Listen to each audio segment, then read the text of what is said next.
Hello दोस्तों, welcome to civil diploma अड्डा। आज हम लोग हाइड्रोलिक्स इंजीनियरिंग में टरबाइंस और उसके वर्किंग के बारे में देखेंगे। तो आइए शुरू करते हैं। टरबाइंस तो टरबाइंस का एक बेसिक सा प्रिंसिपल है कि जो वाटर होता है उसका काइनेटिक एनर्जी जब वो हाइट से आता है तो वो वाटर का एनर्जी काइनेटिक एनर्जी में कन्वर्ट हो जाता है।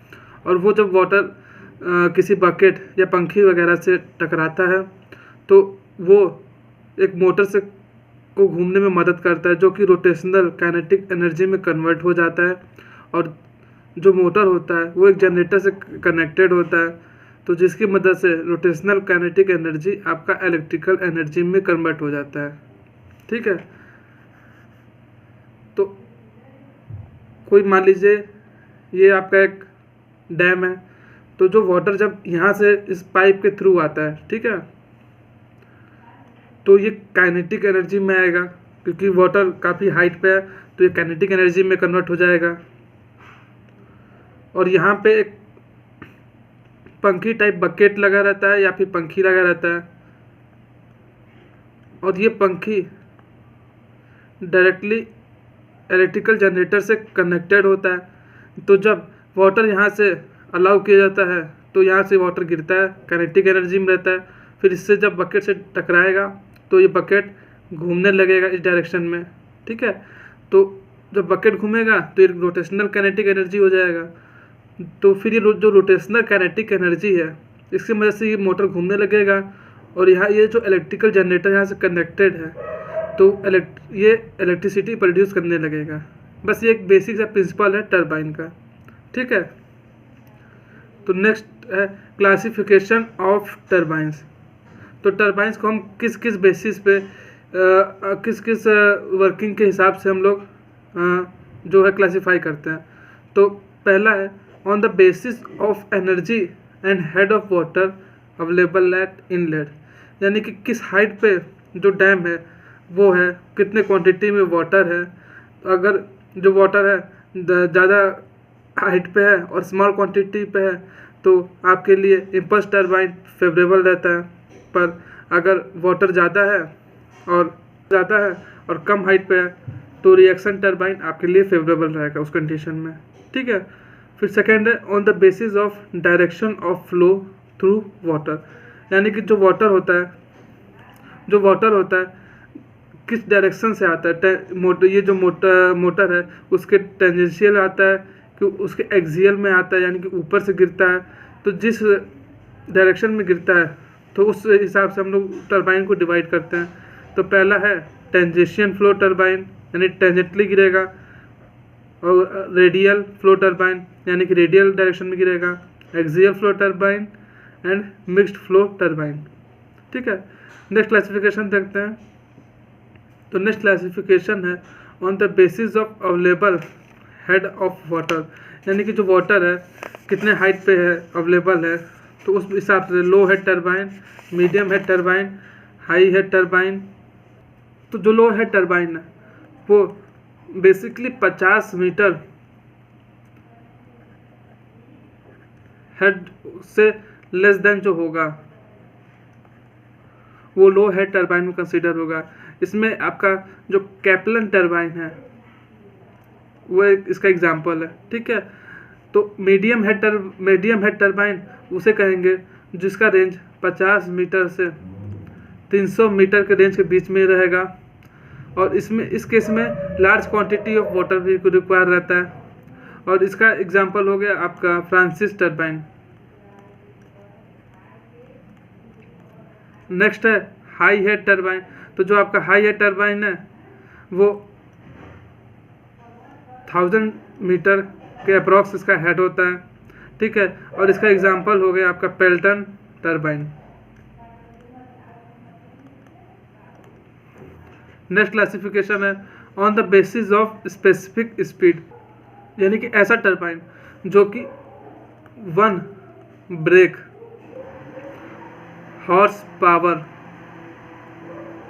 यानी कि 1 bhp जनरेट कर दे, उस टाइप के टरबाइन है उस हिसाब से क्लासीफाई किया गया है। तो जो Pelton turbine with single nozzle है वो आपका 10 to 35 स्पीड स्पेसिफिक स्पीड होता है इसका। पेल्टन टरबाइन का 35 to 60 हो जाता है। फ्रांसिस टरबाइन का 60 to 300 हो जाता है। और कैप्लन टरबाइन का 300 to 1000 स्पेसिफिक स्पीड हो जाता है। ठीक है, तो आइए दोस्तों देखते हैं सर इसमें जो हमने पहला क्लासिफिकेशन देखा था इम्पल्स टरबाइन का, उससे शुरू करते हैं। इम्पल्स टरबाइन, तो इम्पल्स टरबाइन को हम लोग बेसिकली वेलोसिटी टरबाइन के नाम से भी जानते हैं, क्योंकि जो वाटर हेड होता है, ठीक है, वो काफ़ी हाइट पे होता है।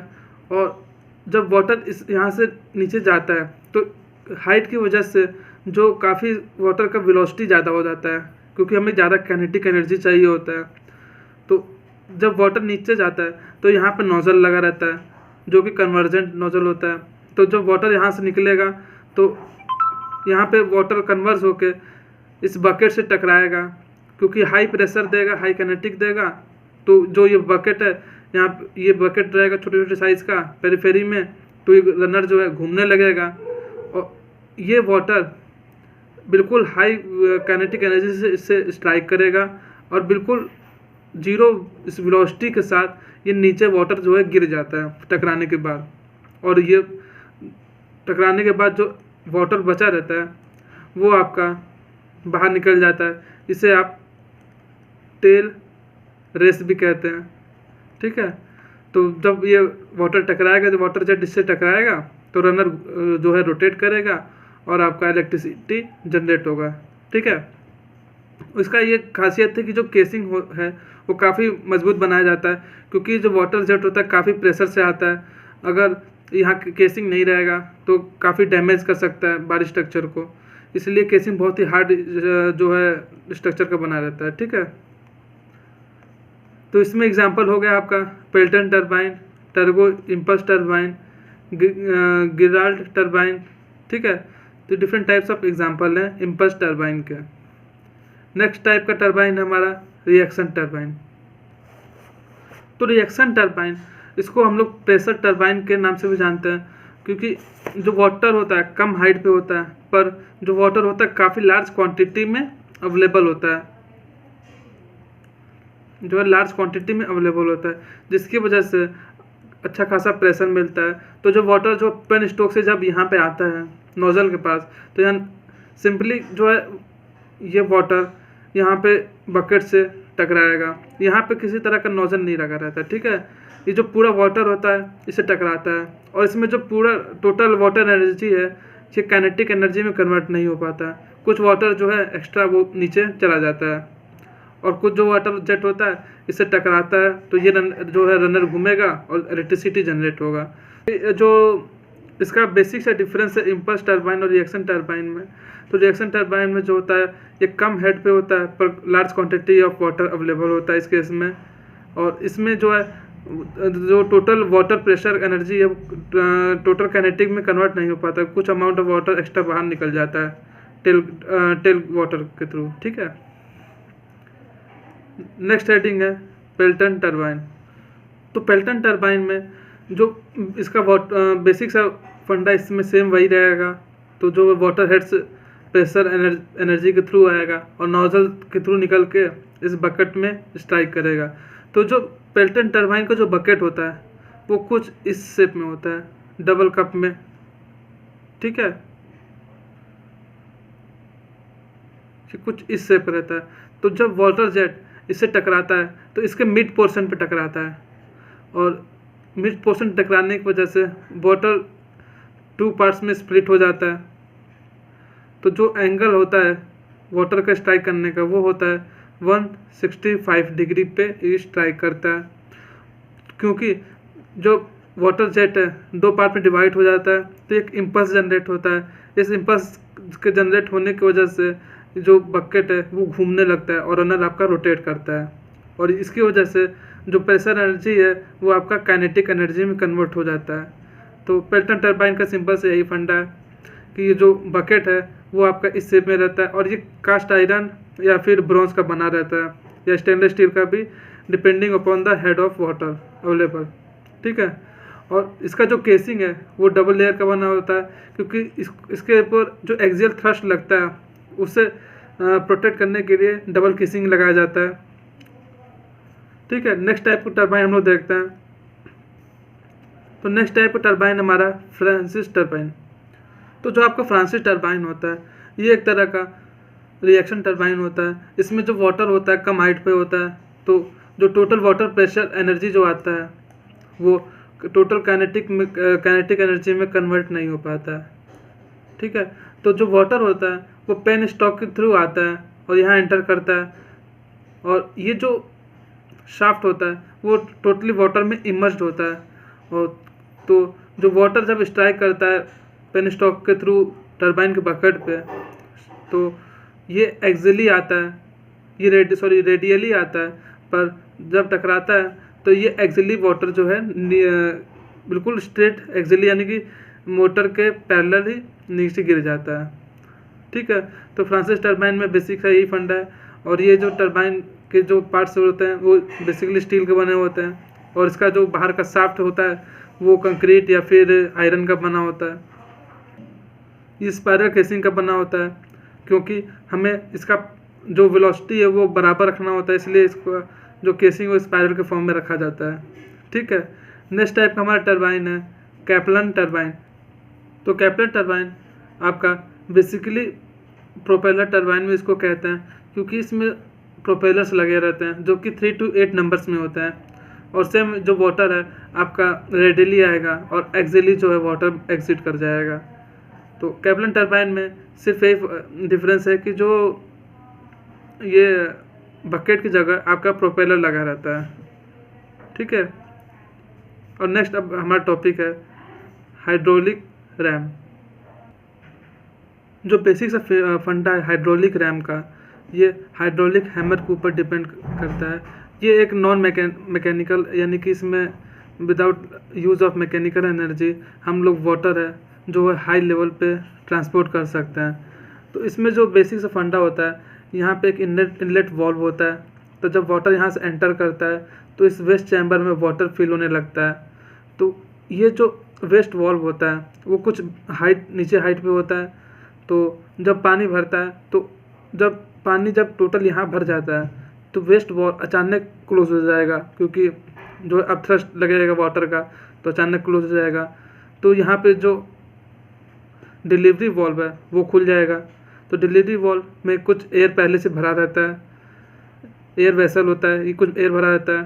तो यहाँ पे जब डिलीवरी वाल्व अचानक खुलेगा तो जो वाटर है वो एयर को कुछ कंप्रेस कर देगा। तो एयर कंप्रेस होने की वजह से वाटर को कुछ फोर्स लगाएगा, तो जिस फोर्स की वजह से यहाँ पे एक नॉन रिटर्निंग वाल्व लगा रहता है जो कि वन वे मूवमेंट प्रोवाइड कराता है। तो जब एयर फोर्स लगाएगा वाटर पे तो ये जो वाटर है कुछ हाइट पे जाके जहाँ कंटेनर में कलेक्ट होने लगता है। तो ये जो प्रोसेस है ये 1 सेकेंड से लेस का प्रोसेस होता है। फिर जब वाटर कम हो जाएगा तो वेस्ट वाल्व दोबारा खुल जाएगा, तो वाटर भरेगा, तो फिर दोबारा यही सेम प्रोसीजर चलता रहता है, और हर एक प्रोसीजर में 1 सेकेंड से भी कम का समय लगता है। तो ये बेसिक सा प्रिंसिपल है हाइड्रोलिक रैम, जो कि बेसिकली हिली एरियाज़ में प्रोवाइड किया जाता है ताकि जो है वाटर जो है नेचुरली आपका कलेक्ट हो जाए, जो है ऊंची हाइट पे पहुंच जाए आराम से। तो इसका बेनिफिट ये होता है कि ये लो मेंटेनेंस कॉस्ट होता है, इसका मेंटेनेंस बहुत कम है, लो मेंटेनेंस, लेस सुपरविज़न, इसमें सुपरविज़न की कोई ज़रूरत नहीं होती है, और ये ऑटोमेटिकली वर्क करता है, कोई भी मैनुअल लेबर नहीं चाहिए होगा इसके लिए। और ये नॉइजलेस होता है, यानी इसमें कोई भी नॉइज़ प्रोड्यूस नहीं होगा, और इसकी एफिशिएंसी हाई होती है, यानी कि लार्ज अमाउंट ऑफ वाटर जो है वो ट्रांसपोर्ट हो जाता है हाइट पे। ठीक है, तो दोस्तों आज के लिए इतना ही रखते हैं। अगर आपको वीडियो अच्छा लगा होगा तो इसे लाइक करिएगा, शेयर करिएगा और चैनल को सब्सक्राइब करिएगा। ठीक है, थैंक यू दोस्तों।